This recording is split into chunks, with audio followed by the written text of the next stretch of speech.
Hello বন্ধুরা, welcome back to my channel. Good morning. সকাল সকাল তোমাদের সামনে চলে এসেছি একটা মিনি ব্লগ নিয়ে। মিনি ব্লগ না, ভালোই বড় ব্লগ হয়ে গেছে। ভেবেছিলাম মিনি ব্লগ দেবো, রেগুলার ব্লগ দিচ্ছি যেহেতু। আজকে সকালবেলা না ইচ্ছা হচ্ছিলো একটু ম্যাগি বানিয়ে খাই, তার জন্য ম্যাগি কিনতে গেছিলাম, কিন্তু ম্যাগি তো পেলাম না। তার জন্য ইউপি নিয়ে চলে এলাম। এদিকে ইউপিটা একটু ঝাল ঝাল বানানোর ইচ্ছা হচ্ছে, ঝাল ঝাল খাওয়ার ইচ্ছা হচ্ছে, তার জন্য ঝাল ঝাল করে একটু বানাচ্ছি। আবার এমন করে বানালে আবার আমার ছেলে খেতে চায় না, তবুও যা হোক করে ওকে বুঝিয়ে সুজিয়ে খাইয়ে দেবো। এদিকে দেখো সব কিছু রেডি করে নিয়েছি, মশলাপাতি ভেজে নিয়েছি। প্রথমে একটু দিয়ে দিয়েছিলাম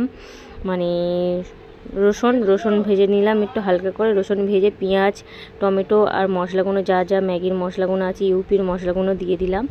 ইউপির মশলাগুলো দিয়ে দেওয়ার পরে ভালো করে নেড়ে চেড়ে নিয়ে আর জল দিয়ে দেবো। কারণ আমি অনেক দিন দিয়ে আমার বরমশাই বলছে যেটা খাওয়ার ইচ্ছা হচ্ছে সেটা নিয়ে এসে খাও, আর পারলে বানিয়ে খেও। আর সকাল সকাল আজকে উঠেছি, অনেক সকালে উঠেছি, 6টার সময়। উঠে বরমশাইয়ের রান্না বান্না করে দিয়ে আবার ঘুমিয়ে পড়েছিলাম। রান্না করা কমপ্লিট হয়ে যাওয়ার পরে ঘুমিয়ে পড়েছিলাম। আর আমার বরমশাই কখন কাজে চলে গেছে আমি নিজেও বুঝতে পারিনি। কারণ ফাইনালি আমাদের টিফিন কমপ্লিট। এই দেখো টিফিন নিয়ে বসে পড়েছি। আর খুব জোরে খিদা পেয়ে গেছে, কারণ এখন বাজে 10টা। আর এমনি আমার ওষুধ খাওয়ার ডেট আছে 8টার সময়। 8টার সময় আমি ঠিকঠাক ঘুম দিয়ে উঠিনি বলে তার জন্য 10টা বেজে গেছে দেখো টিফিন করতে।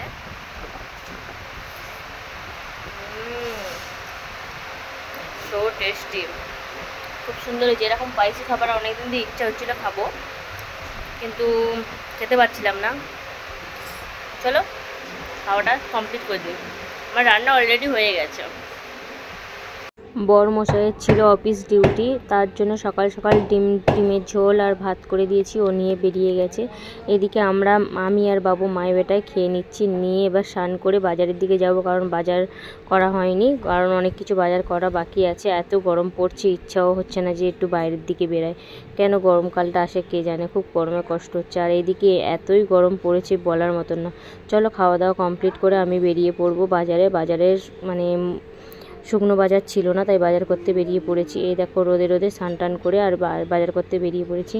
বাজার করে এসে আর ভালো লাগছে না, যা যা বাজার করেছি বয়ে আনতেই বিরক্ত। এদিকে এত গরম পড়েছে, বাজার করে এসে দেখো দুটো ফ্যান চালিয়ে বসে পড়েছি। সামনে একটা পিছনে একটা, কিছু করার নেই, এত গরমে কষ্ট হচ্ছে। বরমশাইকে বলছে তোমার জ্বালায় এবার দেখতে পাচ্ছি এসি লাগাবো। দাও এসি একটা লাগিয়ে দাও, তার জন্যই দেখাচ্ছি, দাও একটা এসি লাগিয়ে দাও। আমার বরমশাই বলছে এবছরটা যা হোক করে কষ্ট কাটিয়ে নাও, পরের বছর তোমাকে একটা এসি লাগিয়ে দেবো। আমি আমার বরমশাইকে এটাই বলেছো আমার কাছে অনেক শান্তি, যে তুমি আমায় বলেছো এসি লাগিয়ে দেবো। লাগিয়ে দাও আর না দাও এটাই বলেছো, আমার কাছে অনেক ধন্য, নিজেকে ধন্য মনে করছি যে আমার বর বলেছে আমাকে এসি লাগিয়ে দেবে। এদিকে বাবুকে বললাম, বাবু একটা ঠান্ডা জলের বোতল বের করে দিত, খাই। আমার বাবু একটা জলের বোতল বের করে দিল। এদিকে ঠান্ডা জল খাচ্ছি, চোখে মুখে একটু দিচ্ছি, কারণ খুব মুখটুক জ্বালা করছে, কারণ আমি এমনি রোদে বেরোলে মুখটুক জ্বালা করে। আর এদিকে কদিন ভোর এতই বাজে অভ্যাস হয়ে গেছে, খালি আমি না বরফ বের করে খাই। বরমশাই বারণ করে, তবুও আমি বের করে লুকিয়ে লুকিয়ে বরফ খাই। এত খেতে ভালো লাগে বরফ। বরফ তো ফ্রিজের বরফ ছাড়িয়ে খেয়ে নিচ্ছি। এইদিকে যে আইসটা জমানোর জন্য যেটা থাকে সেটাও নিয়ে খাচ্ছি, দেখেই বুঝতে পারছো। ভিডিওটা এই পর্যন্ত, ভালো লাগলে লাইক শেয়ার কমেন্ট করে দিও, চ্যানেলটা সাবস্ক্রাইব করে দিও। যারা ফেসবুকে দেখছো ফেসবুকটাও ফলো করে দিও। Tata, bye bye.